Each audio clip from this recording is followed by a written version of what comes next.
Evening, folks. Ian from Motorworks Garage here.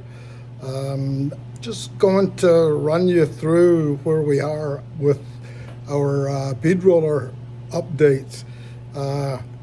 It's pretty well ready for paint, so let's go through the mods that we've done and why we did them. Let's start off with the absolute basics. This blue and yellow thing you see tucked in the back here is the very basic bead roller that we bought from Princess Auto, which is the Canadian version of Harbor Freight. And just like the Harbor Freight and a few other bead rollers like this, the big issue is here. You can basically do that on the standard one and it moves back and forth. I've actually seen a video on YouTube where the guy was actually rolling a bead and this was moving half an inch this way in one direction and half an inch the other way in the other direction. That's not very good if you're trying to, keep to a line.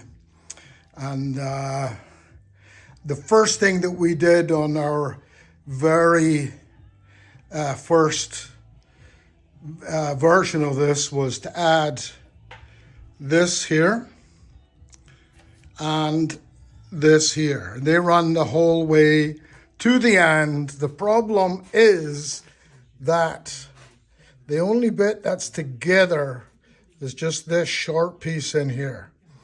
And because these rolls counter-rotate, they try to pull it apart. So that is why we did that. Now, I found it made it a lot better, but by watching fellow Canadians, Fitzy's Fabrication, Tony Fitzpatrick has basically gone and redid his one, and that's what gave me the inspiration. The one thing that I missed was between these two points, I did not have a piece of anything behind here to strengthen it. And more recently, I have seen a video where a guy actually, instead of using rectangular like this, he used angle iron and keyed it into the upright. I will attach the link on here. I can't remember it off the top of my head, so I will do that at a later date so you can check out his deal. I think it's probably the way to go. Now, the other thing that Fitzy did was basically he wanted to make it look more like a bought deal. And that's sort of what I've got with this. You'll see that this here is 4 inches wide. But what it has done is, even though it's only an 1/8 inch plate at the back, because we added some spacers in here, we spot welded through here, and then we stitch welded along our original rectangular bit. A couple of stitch welds on here, and then you'll see that we also have welding there. So what that has done is basically box the whole thing in. And at the front, we went and created our own flange that is designed to, originally I had thought about having a piece of carbon on it, but that might happen down the road. I basically went over to our friends at Metal Supermarkets in Oakville, and Sue took care of me with a piece of 1/8 inch aluminum plate, which you're going to see all attached to it. Now, we did make some changes. Originally I had this screw here was welded to this pillow block, and I did away with that idea, and it is now screwed into the pillow block. With the spring, there's a bit of a hole here to create a pocket so it doesn't move around, and basically I extended the lock here so I can lock it on and off by hand. That allows me to move it up and down and tighten it when it's in contact and we are rolling a bead. The back end of this has to be able to rotate a little bit, so I'm going to put something very similar on the back of that. Haven't done it yet. Otherwise, what's happening is that as this goes up and down, you can see that it's moving around a bit. I don't want that. I want to be able to move the pillow block.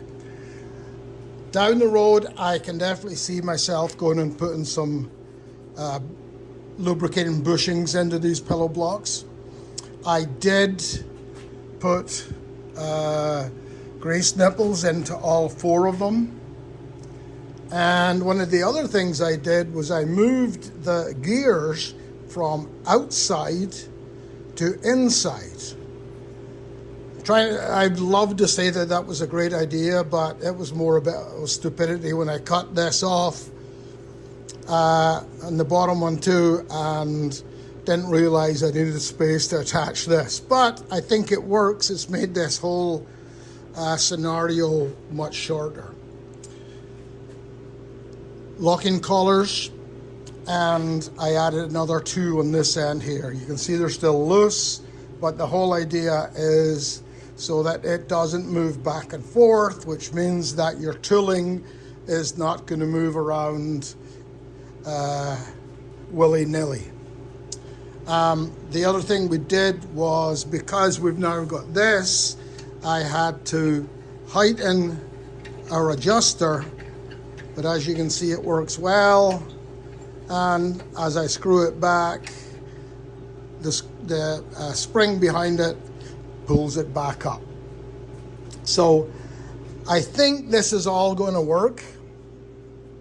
We modified the hoist motor even more by shortening up the roller where the cable rolls on, and that allowed me to go and move this further up. This is a 3-piece, 2 mechanical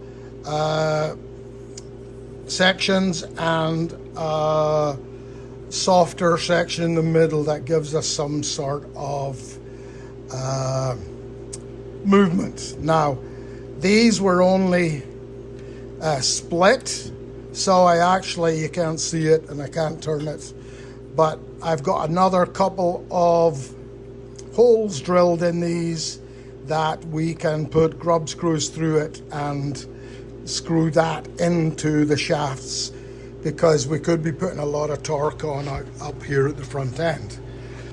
And that is basically it just now. We're going to go and talk to our friends at Rice Rocket Powder Coating. They're near the airport in Toronto, and we are going to pull all of this apart, take this top section out. This just sits in here just now. Take it out. All of this is gone.